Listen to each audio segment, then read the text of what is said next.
மறுபடியும் இந்திய திணிச்சது யார்? இங்கே என்ன நடந்ததுன்னா, இந்திய திணிக்கும் போது அதை எதிர்த்து போரிட்டோம். இவர்கள் ஆட்சிக்கு வந்த பிறகு, இந்த திராவிட கட்சிகள் ஆட்சிக்கு வந்த பிறகு யார் இந்திய திணிச்சாங்களோ அவங்களோடு தேர்தல் வெற்றிக்காக, அரசியல் லாபத்துக்காக கூட்டணி வச்சோன்னு எந்த எதிர்ப்பும் இல்லாமல் உள்ள வந்துருச்சு. இப்போ எந்த இடத்துல இந்தி இல்லைங்கிறீங்க? எல்லா திட்டங்களின் பெயரும் இப்போ ஜல்சங் அப்படின்னு வருதுன்னு வச்சுக்கிறோங்க. ஒரு தூய குடிநீர்னு பேர் வைக்கிறது இல்லை, ஜல் ஜீவன் திட்டம் அப்படின்னா தூய குடிநீர்னு பேர் இருக்குல்ல, அதை வைக்க வேண்டியதானே? கேலோ இந்தியாங்கிற விளையாட்டு போட்டி நீங்கள் நடத்துகிறீங்க. இந்திய விளையாட்டுன்னு கேலோ இந்தியா, அது என்ன மொழி சொல்லுங்க? கேலோ எந்த மொழி? யார் நடத்துறது? தமிழ்நாடு அரசு. தமிழ்நாடு அரசு தான் நடத்தினது. தம்பி உதயநிதி தான் நடத்தினார் விளையாட்டுத்துறை அமைச்சர். ஏன் அதுக்கு பேர் கேலோ இந்தியா நடத்தணும்? அப்போ நீங்கள் ஒவ்வொன்றையும் நீங்கள் என்ன பண்ணுறீங்க? அவன் மாத்திரையின் மூலமாக இங்கிலீஷை திணிச்ச மாதிரி தவிர்க்க முடியாத நோவால் ஜின் ஆனால் ஜின். நீங்களே எப்படி சொல்லுவீங்க? இப்போலே ஜனவரியே எப்படி எழுதுகிறோம்? ஜனவரின்னு எழுதுகிறோம். அது இங்கிலீஷை தமிழில் எழுதுகிறோம். இந்த மாதிரி தான் ஒரு மொழி சிதைஞ்சு அழியுது. நீங்கள் உள்ளே விட்டது நீங்கள் தான். நீங்கள் எந்த எதிர்ப்பும் இல்லை, உள்ளே வந்துருச்சு. எல்லா இடங்கள்லையும் ஹிந்தி இருக்கு. இவர்கள் பள்ளிக்கூடங்களே 2வது மொழி பாடமாக ஹிந்தி இருக்கு. தேவைப்பட்டா கற்றுக்கலாம். நீங்கள் பல முறை இப்போ நீங்கள் பாருங்கள், மகாராஷ்டிராவில் போய் நம்ம பிள்ளைகள், டெல்லியிலலாம் போய் நம்ம பிள்ளைகள் வேலை பார்க்குறாங்க. ஹிந்தி படிச்சுட்டு போய் அங்கே வேலை பார்த்தாங்களா, போயிட்டு கற்றுக்கிட்டாங்களா? இராணுவத்தில் போய் பல்லாயிரக்கணக்காக நம்ம பிள்ளைகள் போய் சேர்றாங்க. அவங்கெல்லாம் அங்கே ஹிந்தி படிச்சுட்டு போய் இராணுவத்தில் சேர்ந்தாங்களா, சேர்ந்துட்டு கற்றுக்கிட்டாங்களா? தேவைன்னா கற்றுக்க போகிறோம். படித்தே தீரணுங்கிறத எப்படி இருக்கிறீங்க? அது கஷ்டம். அது நல்ல அணுகுமுறை இல்லை.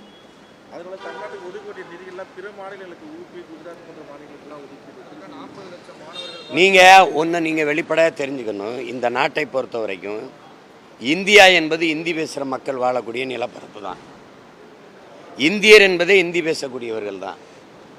நாமெல்லாம் அவங்களுக்கு பொருட்டே கிடையாது. இப்போ குறிப்பாக நம்மளையெல்லாம் இப்போ என்னை எப்படி வச்சுருக்காங்க, நான் நினைப்பேன்னா என்னுடைய நிலத்தின் வளத்துக்காகவும் என்னுடைய வரிக்காகவும் தான்.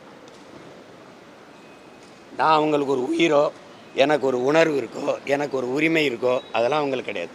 நான் ஒரு ஓட்டு, என்னுடைய வரி வேணும், என் நிலத்தின் வளம் வேணும், அவ்வளவுதான் அவங்களுக்கு. வேறு நம்மளுக்கு எந்த அளவுக்கு மரியாதை இருக்குதுன்னு நினைக்கிறீங்க? என்ன இருக்குது சொல்லுங்கள். நீங்கள் பீகாருக்கு நிதி ஒதுக்குறீங்க, ஏன்னா நிதிஷ்குமார் தயவில் தான் உங்கள் ஆட்சி நடக்குது. போன நிதிநிலை அறிக்கையில் ஆந்திராவுக்கு நிதி ஒதுக்குனீங்க, ஏன்னா அவருடைய தயவில் தான் உங்கள் ஆட்சி நடக்குது. இப்போ வெளிப்படையாகவே தெரியுது நீங்கள் பாரபட்சமாக இயங்குறீங்கன்னு. அவ்வளவு நேர்மையாக இருக்கிறவங்க நீங்கள் என் மாநில வரியை விட்டுறணும்ல. என்கிட்ட நான் என் உன்னிட்ட கை எந்த போகிறேன்? என் நிலத்தின் வரி எனக்கு என்ன? எனக்கு தேவையான அளவுக்கு நிதி இருக்குது. நான் என் உன்கிட்ட கொடுத்துட்டு கையேந்தணும். உன் தட்டில் காசு போட்டது நான், அப்புறம் உன்கிட்ட போய் கையேந்தி பிச்சை எடுக்கணும்னு என்ன அர்த்தம்? மத்திய அரசுக்கென்று நிதி ஏது? யார் நிதியமைச்சர் சொல்லுவாங்களா? யார் சொல்லுவா? மத்திய அரசுக்கென்று வருவாய் பெருக்கம் ஏது? இந்த துறையிலிருந்து மத்திய அரசுக்கு நிதி வருதுன்னு யார் சொல்லுவா? நிதியமைச்சர் சொல்லுவாங்களா? சொல்ல முடியுமான்னு சொல்ல முடியுமா? அந்த ஒவ்வொரு மாநிலங்களும் கொடுக்குற வரி வருவாய் தான். அதை முறைப்படி திருப்பி அனுப்பணும். அதுக்கு தான் பொதுமையாக ஒரு அரசு வச்சிருக்கு. அதெல்லாம் தர முடியாதுன்னு சண்டியர்த்தனம் பண்ணுறதுக்கு அல்லது.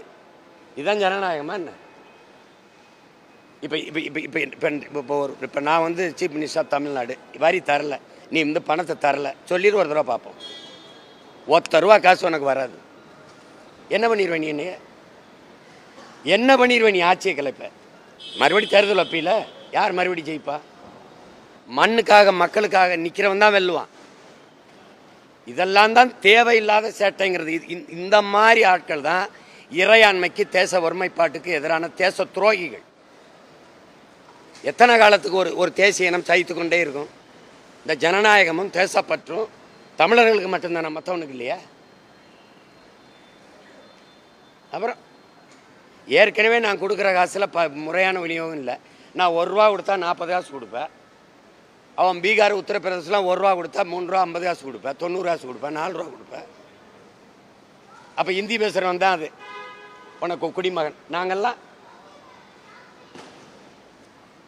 இது சரியான போக்கு இல்லை. இது ஒரு நாட்டை ஆளுகிற ஒரு தலைமைங்கிறது இறை போல் இருக்கணும், இறைவன் போல் இருக்கணும், பொதுமையாக இருக்கணும். காற்று போல், மழை போல், சூரிய ஒளி போல் இருக்கணும், எல்லாருக்கும் பொதுமையாக இருக்கணும். அது ஹிந்தி பேசுகிறவன் இந்து மதம், கிறிஸ்தவ மதம், இஸ்லாமிய மதம், இந்த மாநிலம் அந்த மாநிலம்ல இருந்தால் அது நல்ல தலைமைக்கு அழகு இல்லையே. அப்படி இல்லையே. நாங்கள் வந்தால் இந்த மாநிலத்துக்கு தான் நிதி தருவோம், நாங்கள் வந்தால் இந்த மதத்துக்கு தான் வேலை செய்வோம் அப்படி சொல்லிவிட்டு நீங்கள் தேர்தலை சந்திக்கலையே, சொல்லலையே நீங்கள். அப்படி என்ன இருக்குது இங்கே? சிறுபான்மை மக்கள் சரி, இந்த நாடு 18 விழுக்காடு ஜிஎஸ்டியில் சிறுபான்மை மக்கள் அப்படின்னு இஸ்லாமியர் கிறிஸ்தவருக்கு 10 விழுக்காடு வரின்னு வசூலிக்குமா? பதில் இருக்கா? அதே 18 விழுக்காடு தானே. அப்புறம் என்னது இது? இஸ்லாமிய வரி நிற்கும், ஆனால் உரிமை அவனுக்கு எதுவும் கொடுத்துடக்கூடாது. இது எங்கே போய் நிற்குமோ தெரியல. இவங்க நம்ம 2040 அதுக்கப்புறம் 60 இதெல்லாம் கற்பனை பண்ணிக்கிட்டு இருக்காங்க. 100வது சுதந்திர தினத்துக்கு முதல்ல இந்த நாடை வச்சிருப்பீங்களா? ஏற்கனவே 90 விழுக்காடு வித்துட்டியே. வித்துட்டியெல்லாம் இல்லையா? நான் நின்று பேசுகிற ஏர்போர்ட் யாருது? இதை கட்டினது யார்? கேரளாவில் இருக்கிற துறைமுகம் இந்த ஏர்போர்ட் யார்கிட்ட இருக்குது? அதானி. அதானி போர்ட்டு, அதானி மின் உற்பத்தி, அதானி ஃபார்மிங், எல்லாம் அதானி துறைமுகம் எல்லாம் கொண்டு வந்துட்டீங்க. அதானி ஏர்போர்ட்டு தான் கேரளாவில் எல்லாமே. எல்லாம் 2 முதலாளிக்கு. நீங்கள் சரியான குடிமகன் சொல்லுங்கள். உங்களுக்குன்னு இந்த நாட்டில் இருக்கிறது என்ன? ஆர்மியா? எல்ஐசியா? 60 விழுக்காடு பங்கு, 60 70 விழுக்காடு 40 60 விழுக்காட்டுக்கு மேலே பிரச்சனையாக கொடுத்தாச்சு.